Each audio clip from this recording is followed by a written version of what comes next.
Tazama juu ya milima iko miguu yake, aletaye habari njema, we atangazaye amani yake, aletaye habari njema, we atangazaye amani. Le mardi 9 août, le secrétaire d'État américain Anthony Blinken a entamé sa visite dans la région des Grands Lacs, rencontrant le président congolais Félix Tshisekedi et ses conseillers à Kinshasa, avant de se rendre au Rwanda le 11 août. Bien qu'il se concentre sur une série de questions, les prochaines élections congolaises, le sort du leader de l'opposition rwandaise Paul Osese-Bagina et les questions de développement, la rébellion du M23 a aussi été un focus majeur. Bonjour. Je suis Jason Stearns, le directeur du groupe d'études sur le Congo, un centre de recherche indépendant basé à l'Université de New York, qui travaille avec Ebuteli, son partenaire de recherche en RDC. Bienvenue dans ce 24e épisode de la saison 2 de Ponajek, notre capsule audio qui décrit et analyse chaque semaine un sujet de l'actualité congolaise. Comment alors interpréter la visite de Blinken ? L'Afrique est une destination rare pour les dirigeants américains. John Kerry, le dernier secrétaire d'État américain à s'être rendu au Congo en 2014, était célèbre pour son calendrier de voyages mouvementé.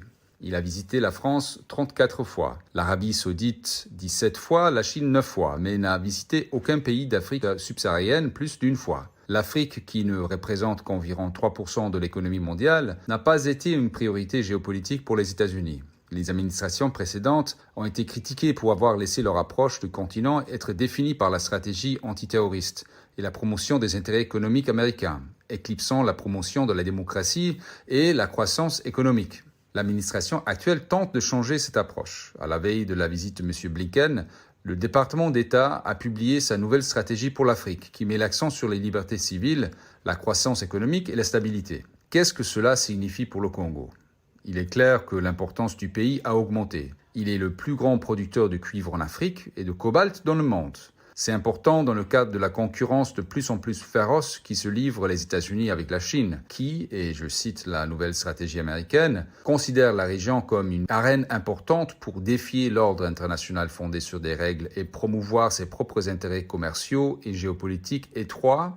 Et avec la Russie, et je cite encore une fois le même document, considère la région comme un environnement permissif pour les entreprises para-étatiques et les sociétés militaires privées qui fomentent souvent l'instabilité pour les avantages stratégiques et financiers. Fin de citation. Mais ce ne sont pas seulement les intérêts économiques qui ont rapproché les États-Unis du Congo. En ce qui concerne la sécurité dans l'est de la RDC, la sympathie de longue date de Washington pour le gouvernement de Paul Kagame s'est émoussée. Même avant la récente fuite de la lettre du groupe d'experts de l'ONU détaillant le soutien rwandais au M23, les États-Unis de Biden étaient le seul pays à dénoncer, bien que timidement, l'implication rwandaise. Cela contrastait avec ses alliés traditionnels qui sont restés largement silencieux. Le Royaume-Uni a célébré le gouvernement de Kagame lors du sommet du Commonwealth en juin et la France s'est rapprochée de plus en plus du Rwanda ces dernières années. Blinken a clairement abordé la question du M23 avec ses homologues de Kinshasa et de Kigali. Toutefois, cela pourrait être une tâche relativement facile par rapport aux défis à long terme auxquels le Congo est confronté. Washington fermera-t-il les yeux face au trucage des élections, comme il a fait en 2018 et en 2011 ?